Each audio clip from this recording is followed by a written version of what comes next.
What's up, Outsiders? Jim Casey here. We're at Pilgrimage Festival just south of Nashville in beautiful Franklin, Tennessee. We got Larry Fleet on the stage over here. We got cold beer. It's a beautiful Sunday. We're going to sit down with Larry and find out a little bit more about him.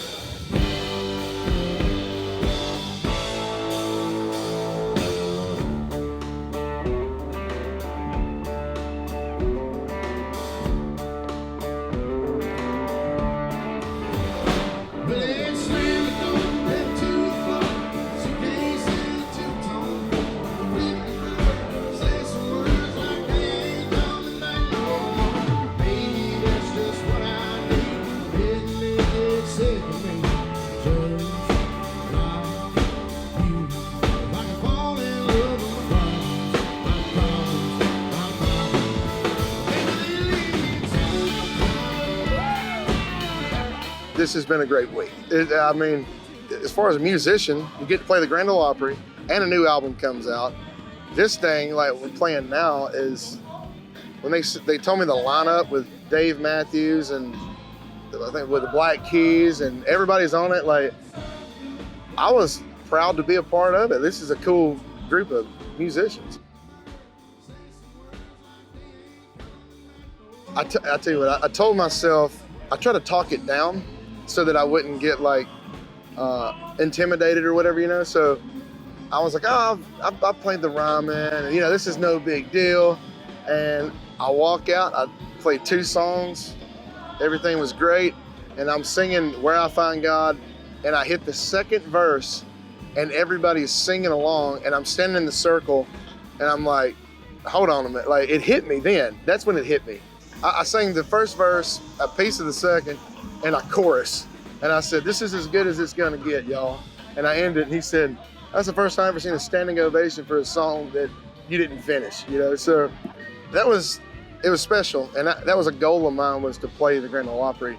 And I've made that goal, and now I wanna be a member one day. So I have a new goal, but it was amazing, man, it was great.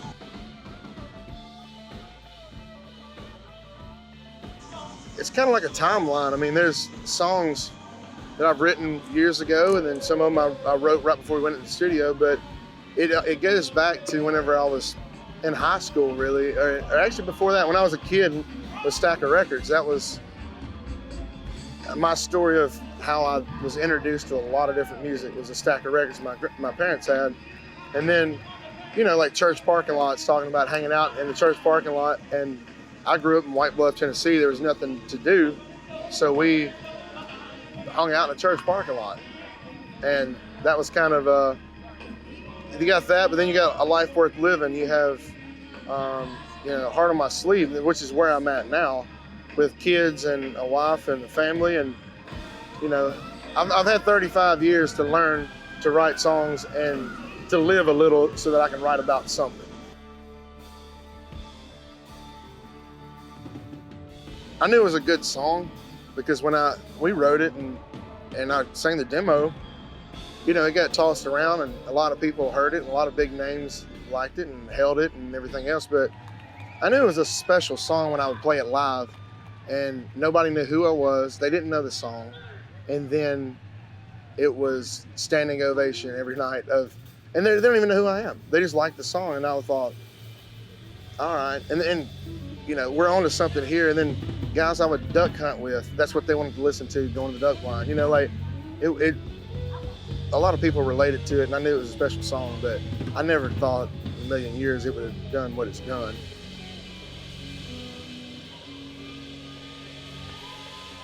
There's a bunch, I mean, but there's a couple. Like, I always tell the one that stood out to me was a guy, he hit me up and on like Instagram or something. He said, look, I heard this song when I was in jail.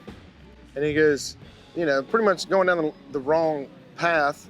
And then here's this song. It's like, I've got to change my life around, you know? And long story short, he gets out, he hits me up, we talk. I, you know, counsel him a little bit, you know, and help him out. And he ends up getting baptized and changes his life. And then there's another guy I met the other night in Green Bay, and come up and wanted to talk to me, and I was having a bad day.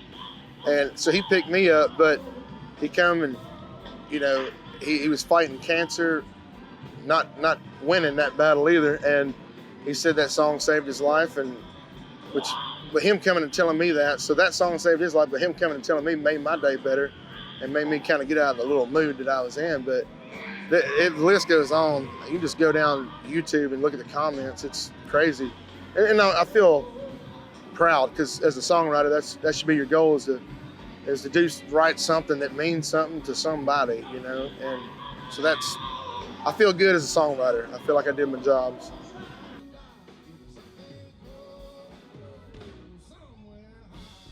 I grew up, bluegrass is one of the first things I learned how to play.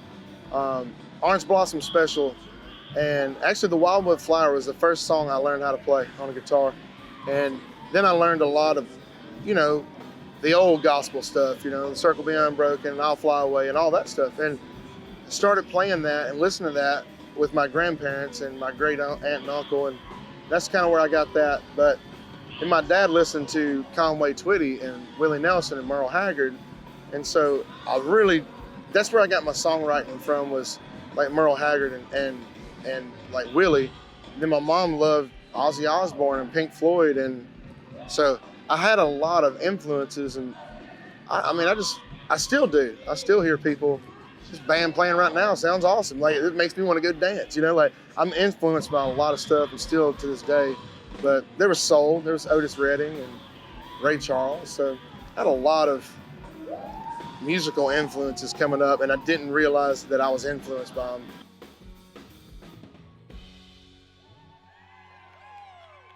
When I seen what you had, you know, your write-up and everything, I was like, and people were hitting me up like, hey, you see this? This is cool. Like, John Pardee. Never met the guy. And I said, I want to go on a road. Like, this is an opportunity.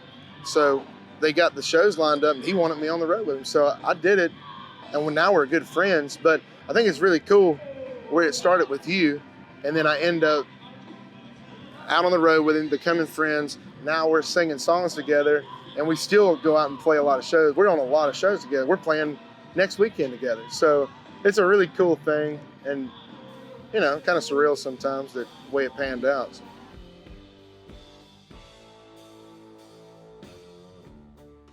Honestly, once we started recording it, it started coming together like that. And then I was like, hey, this feels Jerry Reed-ish, you know? If we're gonna do it, let's go for it. And so that we put it together with intentions on kind of having that Jerry Reed kind of vibe. But really, it started out as more of a On the Road Again, like a Willie Nelson song, when I wrote it with Jamey. And the way we played it was a little bit slower, of course, but it was just an honest song about us. You know, we wrote it during COVID times there, and we wasn't on the road. We were a little depressed from being in the house so much, and we just and I actually had COVID when I wrote the song. We wrote it through Zoom, and but yeah, it really come together good, and I'm proud of that song, and Jamey is too. He loves it, and it's just a lot of fun, and you got to have some of those just to turn loose, you know.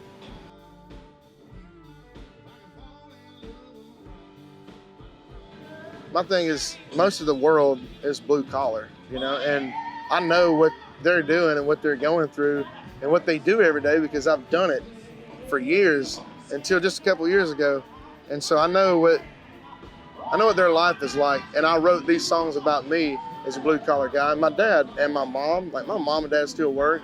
My granddaddy was a logger for a long time. My dad and other granddad was concrete workers. So that's all I'm known as blue collar. So I know what I'm talking about when I write it.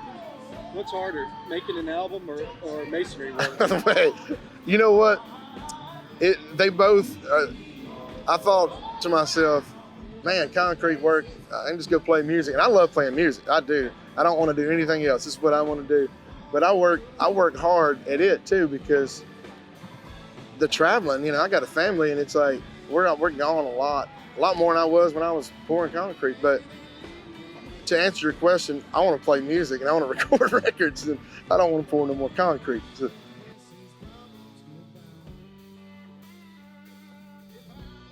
I look up to songwriters, and like artists and country artists and whoever.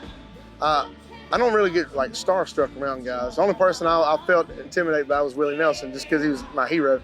But the songwriter is who I look up to, and I want to know who wrote every song and who was a part of what. So getting in a room with a Red Akins or a Brett James or somebody like that, at first was intimidating, but my job as a songwriter is to go in and carry my own weight. So I try to do that. Not always do you do it, but I contribute to, and they like writing with me just as much as I like writing with them, and we get to write fun like stuff for songwriters, and so we always have a good time together. But you're right, there's a list of great songwriters, and I'm not the world's best songwriter. Those guys that I write with, and girls, they're really, really good. And so it's always easier when you got a bunch of A-listers in there to write with.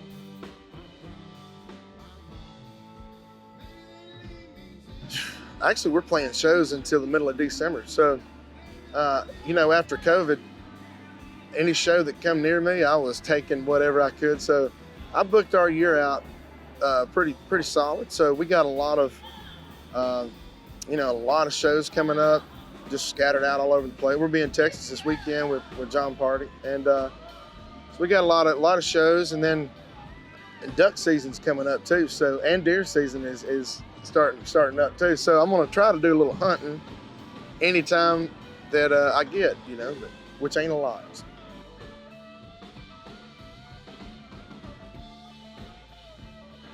There's a girl that's coming up right now that I've written with, and she actually is with our management company now too. She's just started. She don't have a record out. Like, she's working on it right now, but she's a great songwriter. She's young.